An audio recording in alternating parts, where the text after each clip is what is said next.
আজকে নতুন একটা ভিডিও নিয়ে চলে আসলাম, মানবিক একটি ভিডিও। যদি আমার এই ভিডিওটা আপনাদের সামনে পড়ে, যদি কোনো ওরকম হৃদয়বান ব্যক্তি অথবা উচ্চ মহলের কোনো ব্যক্তি থাকেন, আমার এই ভাইটি খুব অসহায়, তাকে আপনারা সাহায্য করবেন। সে আসলে অর্থের জন্য কারো কাছে আজকের এই অনলাইন প্ল্যাটফর্মে আসেনি। সে তার নিজের জমি, তার বাবার জমি অথবা তার নিজের যে ক্রয় করা জমি, সেই জমিটুকু উদ্ধার করার জন্য আজকের এই মানবিক ভিডিওটা। তো আমরা ভাইয়ের কাছ থেকে শুনবো যে কি হয়েছে ঘটনাটা। ভাই আসসালামু আলাইকুম। ওয়ালাইকুম আসসালাম ভাই। তো ভাই, আজকে আপনি যে আমাকে কয়েকদিন ধরে বলতেছেন যে ভাই আমাকে যদি পারেন একটু উপকার করেন, আসলে মূলত বিষয়টা কি হয়েছে বলেন তো? বিষয় হলো যে ভাই একটু জোরে বলবেন, আমার দর্শকদের শুনতে হবে, তো একটু জোরে বলবেন। বিষয়টা হলো আমরা যখন ছোট থাকি, আমার ছোটবেলায় আমার বাবা মা যে জমি, আমার দাদা যে জায়গা সম্পত্তি ছিল ওগুলো বাবা বিক্রি করে খেয়ে ফেলছে। আচ্ছা আচ্ছা।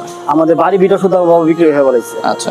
আমরা যখন বয়স থেকে 8 থেকে 9 বছর, তখন আমরা ঢাকা শহর চলে আসি। আচ্ছা। অনেক কষ্ট করে এতটুকু পর্যন্ত আসছি। ঢাকা শহরে একটা অনেক কষ্ট দোকান দিয়েছে, ওখান থেকে কিছু টাকা সঞ্চয় করে আমি একটা জমি কিনছি। সেই জমিটা আমার মামা আটকে রাখছে, মামা জমিটা দিতেছে না। মানে আমার এই কষ্টের টাকার জমিটা আপনার মামা আটকে রাখছে, তাই তো? পাশে কিনছি তো। আচ্ছা। মামা বলছিল আমি জমিটা খালি পড়ে আছে, আমি চাষবাস করে খাই। তারপর মামা এই জন্য নিষেধ করতে পারি না যে ঠিক আছে আমি না আসবো, চাষবাস খান। এখন চাষবাস করে খাইতে যাই, এখন জমি আটকে, জমি দেয় না আমার। আচ্ছা, আপনার মামা এটা কোথায় থাকে উনি? পঞ্চগড় জেলা।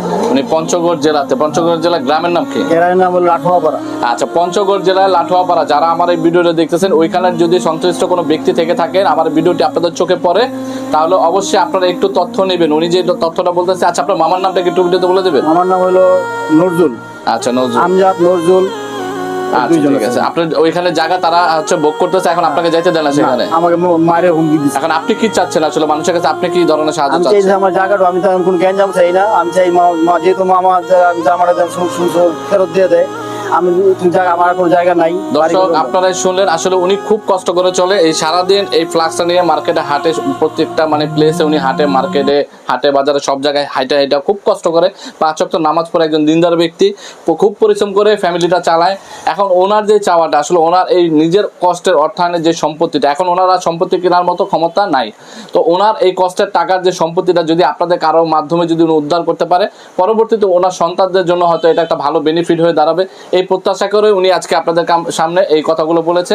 তা আমি আশা করব পঞ্চগড় লাঠোয়াপাড়া যে এলাকা, পঞ্চগড়ের এমপি অথবা লাঠোয়াপাড়ার যারা মেয়র অথবা কাউন্সিলর অথবা যারা ভিডিওটি দেখতেন, সবাই ভিডিওগুলো বেশি করে শেয়ার করবেন। প্রশাসনের দৃষ্টি আকর্ষণ করব যে আমার এই ভাইটি অর্থ দিয়েও আসলে উনি এখানে কাজ করতে পারতেছে না। যার জন্য বলবো যে কোনো হৃদয়বান ব্যক্তি ওনাকে যতটুকু পারেন সাহায্য করে ওনার সম্পত্তিটা উদ্ধার করার চেষ্টা করবেন। তো দর্শক ভালো থাকবেন, পরবর্তীতে আমরা এটার আপডেট আবার জানিয়ে দেবো। আসসালামু আলাইকুম।